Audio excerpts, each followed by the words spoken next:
নমস্কার বন্ধুরা, চেটেপুটে চ্যানেলে আপনাদের সবাইকে স্বাগত। আমি একটা বাটির মধ্যে দেখুন এখানে হাফ কাপ পরিমাণ ময়দা নিয়ে নিলাম আর নিচ্ছি হাফ কাপ পরিমাণ চালের গুঁড়ো। আমি এখানে গোবিন্দভোগ চালের গুঁড়ো ইউজ করেছি, আপনারা সেদ্ধ চালের গুঁড়ো ইউজ করতে পারেন। দিয়ে দিচ্ছি স্বাদ মতো নুন। এবারে দেখুন অল্প অল্প করে জল দিয়ে আমি একটা ব্যাটার তৈরি করে নিচ্ছি।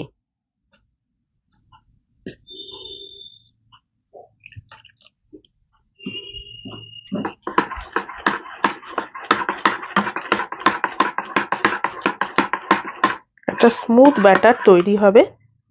জলের পরিমাণটাও আমি আপনাদেরকে বলে দেব।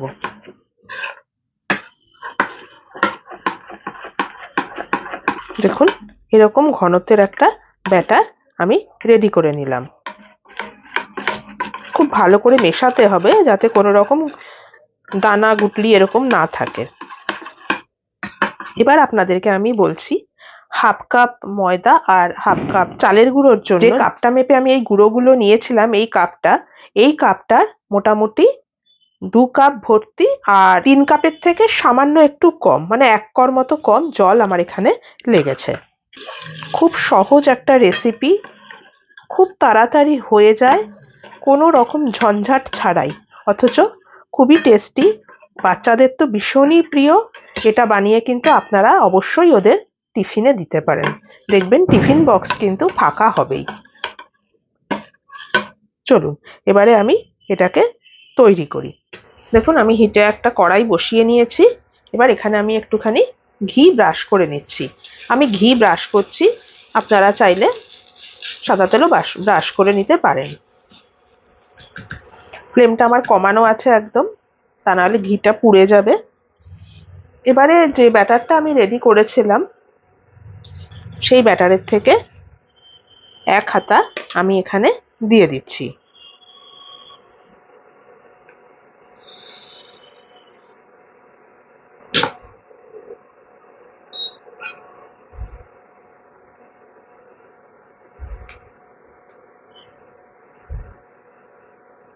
এবার কিছুক্ষণ সময় এটাকে একটু হতে দিতে হবে। সাইডগুলো একটু ছেড়ে ছেড়ে আসলে আমি এটাকে আস্তে করে উল্টে দেব। এই রেসিপিটা রেডি করার জন্য আগে থেকে কিন্তু কোনো কিচ্ছু করে রাখার দরকার নেই, ভীষণই ঝটপট হয়ে যায়, কোনো রকম ঝামেলা লাগবে না করতে। দেখবেন এই দেখুন আস্তে আস্তে এটা ছেড়ে আসছে।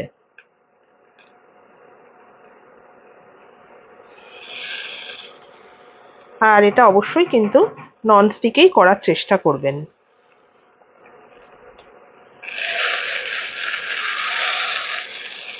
ফ্লেমটা আমি একদমই কমিয়ে দিলাম। এবারে এখানে কিছু জিনিস আমি দিয়ে দিচ্ছি। দেখুন ওপর দিকটা শুকনো হয়ে গেছে। দিয়ে দিচ্ছি একটুখানি পেঁয়াজ কুচো। এটা আপনারা দিতে পারেন পছন্দ হলে, না হলে নাও দিতে পারেন, কোনো অসুবিধা নেই। খুব অল্প পরিমাণই দিলাম। দিয়ে দিচ্ছি একটুখানি ধনেপাতা,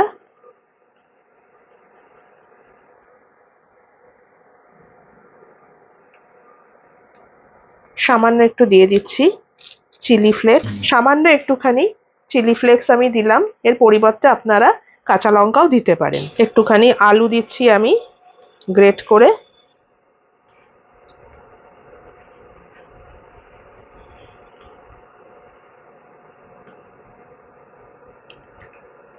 সামান্য একটুখানি নুন দিয়ে দিচ্ছি, আর দিয়ে দিচ্ছি চিজ। এরকম একটা চিজ কিউব আমি দিয়ে দিচ্ছি।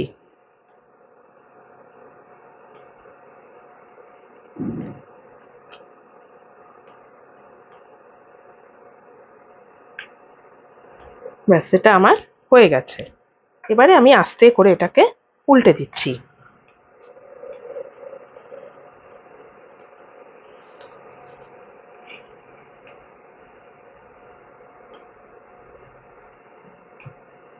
ফ্লেমটা আবার একটুখানি বাড়িয়ে দিলাম, তাহলে দেখুন কত তাড়াতাড়ি এটা রেডি হয়ে গেল। এবার একটুখানি হালকা এটা ভাজা হবে, তারপরে আমি এটাকে তুলে নেব। অনেক সময় মনে হয় তো বাচ্চাদের কি টিফিন দেবো রোজ রোজ, মাথাতেই আসে না। আর ওরা খেতেও চায় না, খুব বায়নাও করে, সেক্ষেত্রে এরকম একদিন বানিয়ে দেবেন, দেখবেন ওরা রোজই চাইবে এটা। একটা পিঠ আমি এরকম ভাবে উল্টে দিলাম, এরকমই ভাজাটা হবে। ওই পিঠটা একটু হয়ে গেলে আমি এটাকে তুলে নিচ্ছি, নিয়ে আরো একটা আমি করে নিচ্ছি। দেখুন আমি আরো একটা দিয়ে দিয়েছি, আবার সেম প্রসেস। একটু পেঁয়াজ কুচো দিয়ে দিলাম, সামান্য দিয়ে দিচ্ছি একটু ধনেপাতা কুচো, সামান্য একটু দিয়ে দিলাম চিলি ফ্লেক্স আমি দিলাম, আপনাদের যদি পছন্দ না হয় নাও দিতে পারেন। একটুখানি নুন দিয়ে দিচ্ছি, একটুখানি দিয়ে দিচ্ছি আলু। এটা যখন দেবেন অবশ্যই ফ্লেমটা কিন্তু কমিয়ে রাখবেন। আর দিচ্ছি চিজ। এবারে আমি ফোল্ড করে দিচ্ছি।